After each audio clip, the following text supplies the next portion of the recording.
यहाँ पर हम बात करेंगे OMR शीट के बारे में। OMR शीट भरते टाइम क्या प्रिकॉशंस लेने हैं, कब भरनी चाहिए, कैसे भरनी चाहिए, क्या क्या कॉमन मिस्टेक्स होती हैं, एवरीथिंग अबाउट OMR फिलिंग। इस तरह की जो OMR होगी, कार्बन होगा और एक और उसकी कॉपी होगी, तो 2 कॉपीज आपको मिलेंगी। ये दोनों कॉपीज जो हैं, ये दोनों कॉपीज इन्विजिलेटर के पास में जमा होगी। मान लो आपने पूरे OMR बढ़िया लिखी, आप टॉप करने वाले हैं, आप रैंक लाने वाले हैं, बट आपने रोल नंबर ही गलत लिख दिया, तो वो रिजल्ट भी आपका नहीं आएगा, वो जिसका रोल नंबर लिखा है उसका रिजल्ट आ जाएगा। हेलो मेरे सभी नादान परिंदों, मैं हूं डॉक्टर आकांक्षा अग्रवाल, आपकी गुरु मां, और आज का ये वीडियो एक्सट्रीमली इंपॉर्टेंट है अगर आप नीट एग्जाम के लिए प्रिपरेशन कर रहे हैं। यहां पर हम बात करेंगे OMR शीट के बारे में। OMR शीट भरते टाइम क्या प्रिकॉशंस लेने हैं, कब भरनी चाहिए, कैसे भरनी चाहिए, क्या क्या कॉमन मिस्टेक्स होती हैं, एवरीथिंग अबाउट OMR फिलिंग। एक बात समझ लीजिए मेरे नादान परिंदों कि आपकी 1 साल 2 साल की जितनी भी मेहनत है वो OMR के थ्रू ही जज की जाएगी। एग्जामिनर, वो कंप्यूटर आपको नहीं जानता, वो जानता है आपने OMR में जो फिलिंग करी है उसको। तो बहुत ही ज्यादा इंपॉर्टेंट है कि हम OMR को करेक्टली फिल करना सीख लें, उसके बारे में सब कुछ जान लें। तो इस वीडियो को अच्छे से सुनिएगा और इसे अभी से अप्लाई करिए, प्रैक्टिस करिए। अभी हमारे पास जितने भी दिन हैं नीट के लिए, during your test and your practice sessions. आइए तो हम सबसे पहले मैं आपको एक OMR शीट दिखा देती हूं। कुछ इस तरीके से आपको OMR शीट मिलेगी। एक बात समझिएगा, आपके पास में 2 चीजें आएंगी पेपर में। एक आपको मिलेगा आपका क्वेश्चन पेपर और एक आपको मिलेगा OMR। OMR में भी आपको 2 कॉपीज मिलेंगी। इस तरह की जो OMR होगी, कार्बन होगा और एक और उसकी कॉपी होगी, तो 2 कॉपीज आपको मिलेंगी। ये दोनों कॉपीज जो हैं, ये दोनों कॉपीज इन्विजिलेटर के पास में जमा होगी। आपको वो कार्बन नहीं हटाना, आपको इन दोनों को अलग अलग नहीं करना है। आप तो पहली ऊपर वाली OMR फिल करेंगे और अपने आप कार्बन के थ्रू वो सेकंड पर आ जाएगा। आपको कोई भी कॉपी को अपने साथ लेकर नहीं जाना है। हालांकि इन्विजिलेटर्स रहेंगे आपको ये बताने के लिए, बट फिर भी आपको भी ये बात पता होनी चाहिए। तो सबसे पहली बात, हमें क्वेश्चन पेपर मिलेगा और हमें 2 कॉपीज मिलेंगी OMR की, जिनके बीच में कार्बन पेपर होगा और हमें दोनों ही सबमिट करनी है। हमें कोई छेड़छाड़ कार्बन के साथ करनी ही नहीं है। नाउ नंबर 2, OMR जो है, इसमें सबसे पहले आप इस पेज को देखो।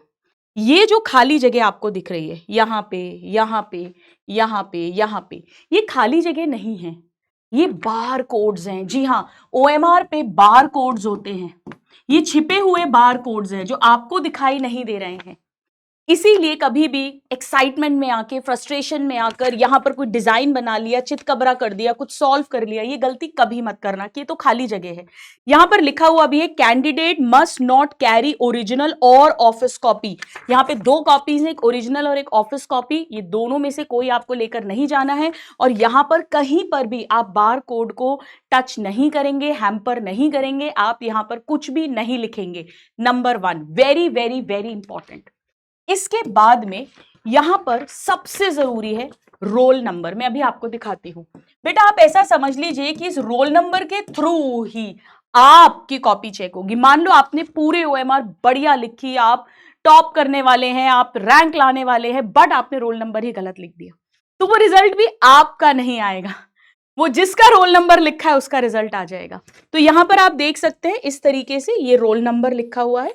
तो इसीलिए मैं हमेशा अपने स्टूडेंट्स को बोलती हूं कि आप भले ही भरते टाइम OMR 5 मिनट एक्स्ट्रा ले लें। स्टूडेंट्स को क्या लगता है, बस क्वेश्चन करना शुरू कर दो। नहीं, OMR filling is really important. आप 5 मिनट 10 मिनट लीजिए, आपके भले 2 क्वेश्चन एक बार छूट जाए, रादर देन कि आपका सब कुछ सही और OMR ही गलत है। तो रोल नंबर हम कैसे करेंगे, जैसे फॉर एग्जाम्पल इस तरीके से बॉक्सेस बने हुए हैं, है ना। तो मान लीजिए कि ये बॉक्सेस हैं और मान लो मेरा रोल नंबर है, तो मैंने बॉक्स में भरा, ठीक है, 1 2 3 4 5, सपोज ये मेरा रोल नंबर है। अब मैं इसी के नीचे जो बबल्स हैं, तो यहाँ 1 वाला बबल फिल करा, 2 फिल करा, 3 फिल करा, 4 फिल करा, 5 फिल करा। तो रोल नंबर में बहुत ज्यादा केयरफुल रहना है। तो बार कोड्स को टच नहीं करना है और फिर क्लियरली रोल नंबर फिल करना है।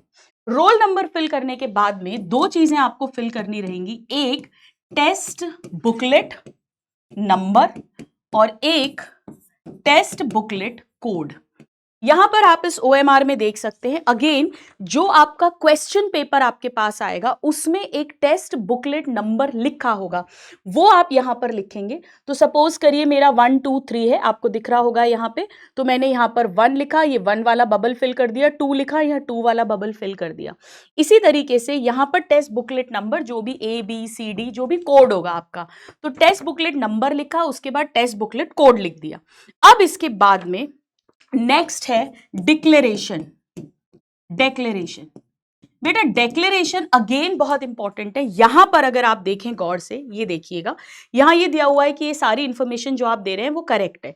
यहां आपकी मदर्स नेम है, फादर्स नेम है, यहां पर आपका खुद का कैंडिडेट का नाम है, यहां पर लेफ्ट हैंड के आपके उल्टे अंगूठे का थंब इंप्रेशन है, और यहां पर इन्विजिलेटर का साइन है टाइम के साथ में। ठीक है, तो यहां पर अगर आप गौर से देखें तो जहां पर मदर्स नेम है या फादर्स नेम है या आपका खुद का कैंडिडेट का नाम है, वहां पे रनिंग हैंडराइटिंग ऐसा लिखा हुआ है, कैंडिडेट्स नेम, वहां पे रनिंग हैंडराइटिंग लिखा हुआ है। बेटा इस रनिंग हैंडराइटिंग का क्या मतलब होता है, इसको क्लियरली समझ लीजिए। रनिंग हैंडराइटिंग, ये जो मैं लिख रही हूं ये रनिंग हैंडराइटिंग ही है।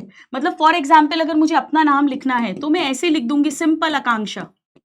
मैं ऐसे नहीं लिखूंगी बोल्ड लेटर्स में, नहीं, दिस इज रॉन्ग, मैं ऐसा नहीं लिखूंगी, मैं ऐसा लिखूंगी सिंपल, जैसे हम नोट्स बनाते हैं, क्लास नोट्स बनाते हैं वैसे। तो उसी रनिंग हैंडराइटिंग में ही मम्मी का नाम, पापा का नाम, आपका नाम आएगा, और इसके बाद में कैंडिडेट के लेफ्ट थंब का इंप्रेशन आएगा।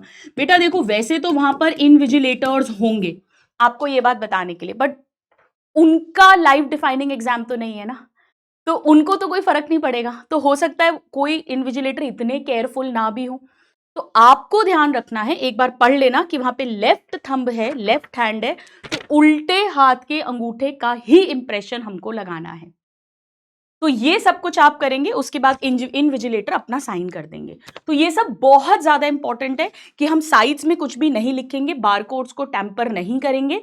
2 कॉपीज हैं, ऑफिस कॉपी, ओरिजिनल कॉपी, कोई भी घर लेकर नहीं जाएंगे, बीच का कार्बन नहीं हटाएंगे। रोल नंबर बहुत ध्यान से लिखेंगे, टेस्ट बुकलेट नंबर जो क्वेश्चन पेपर पर होगा, टेस्ट बुकलेट कोड वो भी क्वेश्चन पेपर पर होगा, वहां से लिखेंगे। मम्मी का नाम, पापा का नाम, खुद का नाम रनिंग हैंडराइटिंग में लिखेंगे और लेफ्ट थंब का इंप्रेशन लगा देंगे। अब हमें और क्या ध्यान रखना है कि ये सब कुछ हम करेंगे कैसे, तो ये सब कुछ के लिए आपको पेन चाहिए। बेटा अब पेन आपको वहीं सेंटर पर ही मिलेगा, आपको अपनी तरफ से ब्लू, ब्लैक, ग्रीन कोई पेन नहीं ले जाना है। आपको बहुत ज्यादा शकी स्वभाव की हो तो ब्लू ब्लैक रख लेना, वैसे आपको एंट्री के पहले हटवा देंगे, तो तैयार रहना उसको छोड़ के जाने के लिए। वहीं सेंटर पर जो भी पेन मिलेगा उसी पेन से आप फिलिंग कर देंगे। अब सवाल उठता है कि हम फिल कब करें और कैसे करें, और क्या कॉमन मिस्टेक्स हैं फिलिंग के टाइम पर। इतना सबको क्लियर हो गया? चलिए, तो अब हम बात करते हैं how to bubble, when to bubble. अब हम बबल भरने की बात करते हैं। देखिए पहला क्वेश्चन ये उठता है, व्हेन टू बबल, हम कब फिल करें। 3 तरीके के स्टूडेंट्स होते हैं। पहला तरीका ये होता है आफ्टर एवरी क्वेश्चन, मैंने एक क्वेश्चन अटेम्प्ट करा, उसका बबल भरा। पर बेटा इससे एक तो रिदम नहीं बनती और थोड़ा टाइम टेकिंग भी ज्यादा होता है, बार बार कंसंट्रेशन ब्रेक होता है, तो मैं ये तरीका एडवाइस नहीं करूंगी। दूसरा तरीका होता है आफ्टर फुल कंप्लीट पेपर, पूरे के पूरे 180 क्वेश्चंस जब आपने अटेम्प्ट कर दिए उसके बाद आप एक साथ करें। ये रिस्की बहुत है, क्योंकि मान लो आपने 3rd 4th क्वेश्चन छोड़ा हुआ है, 2nd करा, फिर 5th करा, और मान लो अगर आपने 5th वाला आंसर गलती से 4th में लगा दिया, 6th वाला 5th में लगा दिया, 7th वाला 6th में लगा दिया, लाइन से OMR गलत होती है। मैंने ऐसा बहुत स्टूडेंट्स के साथ होते हुए देखा है। दूसरा, कई बार ऐसा होता है कि पेपर बहुत अच्छा आता था, पूरा पेपर कर लिया, लेकिन OMR लास्ट में फिल करने बैठे तो 10 क्वेश्चंस OMR फिलिंग का टाइम ही नहीं मिला, और इससे बुरा जिंदगी में कोई रिग्रेट नहीं होता और मार्क्स कट ऑफ के नीचे रह गए। तो मैं ये दोनों ही तरीके आपको नहीं कहूंगी, मैं आपको 2 तरीके बताती हूं। आप जो भी प्रैक्टिस कर रहे हो या अगर नहीं कर रहे हो तो अभी जितना टाइम है उसमें प्रैक्टिस कीजिए। एक तरीका है आफ्टर एवरी सेक्शन। स्टूडेंट्स आप जानते हो अब सेक्शन ए, सेक्शन बी ऐसा तो बचा नहीं है, अब तो बॉटनी, जूलॉजी, फिजिक्स, केमिस्ट्री है। तो जो भी आपका स्ट्रॉन्गेस्ट सब्जेक्ट है आप वहां से शुरू करिए, ताकि कॉन्फिडेंस भी आ जाएगा आपको, और टाइम भी जल्दी जल्दी से आपने उसे सॉल्व कर दिया तो आगे मैनेज अच्छे से हो पाएगा। तो हर 45 क्वेश्चंस के बाद, फॉर एग्जांपल आपने जूलॉजी कंप्लीट किया, उसकी ओएमआर भर दी, फिर बॉटनी कंप्लीट किया, ओएमआर भर दी, केमिस्ट्री कंप्लीट किया, ओएमआर भर दी, फिजिक्स कंप्लीट किया, ओएमआर भर दी। तो एक तो ये तरीका है। दूसरा आप ऐसा भी कर सकते हो, आफ्टर एवरी पेज, एक पेज पर जितने क्वेश्चंस हैं तो एक पेज के क्वेश्चन सॉल्व करे, उसकी ओएमआर भर दी। तीसरा एक तरीका और है, आफ्टर एवरी 15 to 20 क्वेश्चंस। कोई भी एक तरीका आप अपना सकते हैं। अगर आप मुझसे पर्सनली पूछेंगे, जब मैंने ऑल इंडिया पीएमटी दिया था मेरा तरीका ये हुआ करता था, बट काफी सारे स्टूडेंट्स ये वाला तरीका भी अपनाते हैं। तो जो भी आपको कंफर्टेबल हो वो आप कर सकते हैं, बट बिल्कुल भी हर एक क्वेश्चन के बाद भी मत करना, और ऐसा भी मत करना कि पूरा पेपर कंप्लीट करने के बाद ओएमआर फिल करें। तो ये तो बात हुई when to fill, when to fill. अब सवाल उठता है how to fill, how to fill, how. बेटा ये हाउ बड़ा इंपॉर्टेंट है, ध्यान से देखिएगा। सपोज करो ये 1 2 3 4 5 6 7 8 ये क्वेश्चंस हैं। देखो सबसे अच्छा तरीका ये होता है कि जब आप पेपर सॉल्व कर रहे हैं, सपोज करो मैंने जूलॉजी से शुरू करा, सपोज ये पहला क्वेश्चन है, मेरे को आ गया, मैंने पेपर में ही इसका बी टिक लगा दिया, और मैंने क्वेश्चन जहां 1 लिखा है वहां मैंने टिक भी कर दिया। फिर मैंने सेकंड वाला करा, वो मुझे आया नहीं, पर मुझे लगता है मुझे आ जाएगा, तो मैंने गोला लगा दिया क्वेश्चन पेपर पर। मैं क्या कह रही हूं बेटा, मैं कह रही हूं कि क्वेश्चन पेपर पर सपोज करो ये क्वेश्चंस थे, ये मुझे आ गया बी, तो मैंने इसे टिक कर दिया क्वेश्चन पेपर पर। 2 मुझे आया नहीं पर आ सकता है, मैंने सर्कल कर दिया। 3 मुझे बिल्कुल नहीं आता, मुझे करना ही नहीं है, तो मैंने क्रॉस कर दिया। 4th में फिर मुझे कंफ्यूजन है, तो मैं शायद बाद में देखूंगी, तो मैंने सर्कल कर दिया। 5th का ए था, मैंने टिक कर दिया। ये मैंने क्वेश्चन पेपर पर टिक कर दिया, ठीक है। अब जब मैं ओएमआर फिलिंग करूंगी, जो भी तरीके से मैं ओएमआर फिलिंग कर रही हूं, अब मैं ध्यान से क्वेश्चन पेपर पर देखूंगी बी, तो यहां पर ए बी सी डी है, मैंने बी को सर्कल कर दिया। सर्कल देखो कैसे कर रही हूं मैं, कॉर्नर पहले बाउंड्री से शुरू करना, फिर सेंटर में कर देना। फिर मैंने सेकंड देखा, सेकंड मैंने अभी नहीं करा है, ठीक है। थर्ड करना ही नहीं है, 4th भी नहीं करा है, 5th का ए है, तो मैंने ए देखो बाउंड्री से करके और फिर सेंटर की तरफ फिल कर दिया। एक बार मैं पेपर सॉल्व करूंगी और किसी भी एक तरीके से ओएमआर भी फिल कर दूंगी, उसके बाद मैं क्वेश्चंस को रीविजिट करूंगी, then revisit left over questions. जी हां, सपोज करिए कि आपने 20 क्वेश्चंस ऐसे थे जो छोड़ रखे थे कि अभी मुझे नहीं आ रहे हैं, या बहुत लेंदी है मैं बाद में देखूंगा, या अभी कुछ कंफ्यूजन हो रहा है बाद में देखूंगा। बाकी क्वेश्चंस जब आप करते जाएंगे आपका कॉन्फिडेंस लेवल हाई हो गया। अब जब आप रीविजिट करेंगे पूरा ओएमआर उतने पार्ट की भरने के बाद, तो उसमें से भी आप देखना 80-90% क्वेश्चन सॉल्व हो जाते हैं। तो बहुत ध्यान से पहले क्वेश्चन पेपर पर सॉल्व करते टाइम ही जो कंफर्म्ड है वो आंसर भी टिक करा, साइड में टिक लगा दिया, जो रीविजिट करना है उस पे साइड में सर्कल कर दिया, और जो नहीं करना है छोड़ना है उसे क्रॉस कर दिया। ये बहुत इंपॉर्टेंट है। अब जब आप बबल भरेंगे तो एक बात और ध्यान रखिएगा, जैसे सपोज करिए ये है बेटा, देखो एक तो डॉट नहीं लगाना, ठीक है, डॉट नहीं लगाना, आधा भी नहीं भरना, ऐसा भी नहीं चलेगा, कुछ भी नहीं चलेगा, दिस इज ऑल रॉन्ग। आपको पूरा प्रॉपर फिल करना है। कैसे करोगे मैं फिर दिखाती हूं। जैसे ये बबल है, साइड से स्टार्ट करा और ये प्रॉपर फिल कर दिया, ये पूरा फिल करना। मैं फिर कह रही हूं, चाहे 2 क्वेश्चन छूट जाए पर जो आता है उसका ओएमआर गलत नहीं होना चाहिए, ठीक है। अब इसके बाद में एक बात का और बहुत ध्यान रखना, ये बात मैं हमेशा बताती हूं कि कई बार स्टूडेंट्स व्हाइटनर यूज करते हैं, वैसे अब तो ले जाना अलाउड ही नहीं है, ब्लेड यूज कर देते हैं, अब तो अलाउड ही नहीं है, मेटल डिटेक्टर्स हैं, पकड़े ही जाओगे आप। और लड़कियां तो और बढ़िया स्मार्ट होती हैं, तो वो जो नाखून होता है ना, नेल्स, उससे खुरच देती हैं। जैसे मान लीजिए कि ये ए उनको पहले लगा, उन्होंने ए भर दिया, अब उनको लग रहा है नहीं यार ये तो बी था, अब वो इसको नाखून से खुरचेंगी, खटर खटर खटर खटर।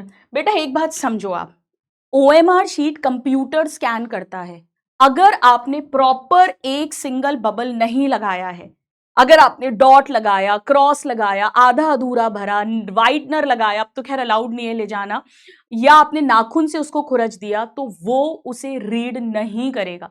भले ही आपने यहां पर नेल से खुरच के और फिर बी भर दिया, और बी सही आंसर भी था। इसीलिए एक बार में, पहली बार में ओएमआर ढंग से ही भरनी है। किसी भी क्वेश्चन में थोड़ा सा भी डाउट है तो आप रुक जाओ, उसको बाद में भर देना भले। एक और कॉमन मिस्टेक होती है, एक और कॉमन मिस्टेक होती है, और वो ये होता है, जैसे मान लो 5th का ए है, ठीक है, आपने भर दिया, और सपोज करो बेटा 6th का भी ए है, आपने ये भी भर दिया, पर आपने इसको थोड़ा फैला दिया और ये भी ऐसे फैल गया, तो बेटा ये भी गड़बड़ हो जाती है। अलग अलग रखना, बीच में गैप होना चाहिए, मतलब ये ऐसा है, बीच में गैप है, वो गैप रहना चाहिए। इसीलिए मैं आपको बोलती हूं बाउंड्री से अंदर की तरफ करिए, बाउंड्री से अंदर की तरफ। एक और कॉमन मिस्टेक है जो स्टूडेंट्स करते हैं, और वो ये करते हैं कि वो डबल बबल भर देते हैं, डबल बबल। जी हाँ, उन्हें लग रहा है ए भी हो सकता है, फिर बाद में लगा यार बी भी हो सकता है, तो ए भी भर देते हैं, बी भी भर देते हैं कि कंप्यूटर महाशय अपने आप देख लेंगे। बेटा कंप्यूटर को ये क्लियरली बोला गया है कि नीट सिंगल आंसर टेस्ट है, तो अगर सिंगल बबल नहीं है, अगर 2 बबल 3 बबल भरे हुए हैं, 3 तो नहीं भरते बच्चे, 2 तक तो भर ही देते हैं, तो वो बौखला जाता है, वो उसको रीड ही नहीं करता, वो अनअटेम्प्टेड में चला जाएगा। भले ही ए और बी आपने 2 लगाए थे, बी सही आंसर भी है, तो भी वो अनअटेम्प्टेड में चला जाएगा। तो डबल बबल्स भी आप नहीं भरेंगे। तो बिल्कुल सिंपल है, अगर मैं सब कुछ समराइज करूं तो सबसे पहले आपको क्वेश्चन पेपर मिलेगा और 2 कॉपी मिलेंगी, एक ओरिजिनल और एक ऑफिस कॉपी, जिनके बीच में कार्बन होगा, आपको ना उठाना है, ना हटाना है, ना कोई भी कॉपी घर लेके जानी है। उसके बाद में आप साइड्स में कुछ भी नहीं लिखेंगे, क्योंकि यहां बार कोड्स होते हैं, भले दिख नहीं रहे हो। उसके बाद आप सबसे पहले roll number, test booklet number और टेस्ट बुकलेट कोड, ये 2 चीजें जो आपके क्वेश्चन पेपर पर है, वहां से केयरफुली नोट डाउन करेंगे। उसके बाद आप मम्मी पापा का नाम, खुद का नाम और अपने लेफ्ट थंब का इंप्रेशन लगाएंगे। यहां ध्यान रखना, रनिंग हैंड राइटिंग में लिखना होगा, कैपिटल ब्लॉक्स में नहीं लिखना होगा। एक और इंपॉर्टेंट बात है, मम्मी पापा का वही नाम लिखना जो आपके ओरिजिनल प्रूफ आप लेके जा रहे हो, आईडी प्रूफ, आधार कार्ड, वोटर आईडी, जो भी आपने लगाया है एडमिट फॉर्म, एडमिट कार्ड के अंदर, वही वाला ही नाम आप लिखिएगा। नहीं तो ऐसा नहीं पिताजी का नाम वहां कुछ और है, यहाँ आपने कुछ और लिख दिया, वहां मोहन लाल लिखा या मोहन कुमार लाल लिख दिया, नहीं, एग्जैक्टली वही नाम लिखिएगा। और उसके बाद हर सेक्शन के बाद या हर 15-20 क्वेश्चन के बाद ओएमआर फिल कीजिए।